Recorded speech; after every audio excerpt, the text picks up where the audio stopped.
প্রার্থনা করেন তাদের বাদ দিতে হবে। এই বাদ দেওয়ার শুরু হয়েছিল 1948 সালের 30শে জানুয়ারি। জাতির জনক ভারতবর্ষের স্বাধীনতা আন্দোলনের প্রথম সারি ব্যক্তিত্ব, ভারতবর্ষের স্বাধীনতা আন্দোলনের নেতৃত্ব, যারা ভারতবর্ষের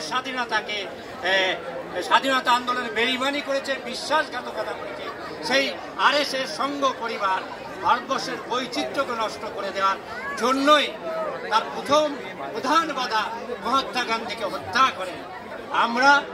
আমরা আজকে স্মরণ করছি মহাত্মাজির অবদানকে। আমরা কয়েকটি বই প্রকাশ করব, তারপরে এ বিষয়ে বিশেষজ্ঞ সুজাত ভদ্র বলবেন। আমি কয়েকটি বই, এই বইগুলো আমরা প্রকাশ করছি। দুই হাতে কালের মন্দিরা, দেবাংশু দাশগুপ্ত আমাদের বন্ধু, গতকালই তিনি আমাদের ছেড়ে চলে গেছেন। দেবাংশু দাশগুপ্তের বই।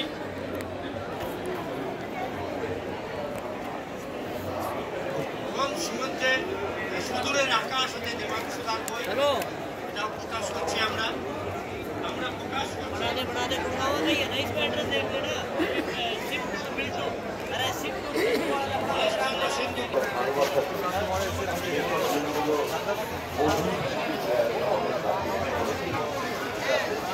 আমার অভিজ্ঞতা তাদের অভিজ্ঞতা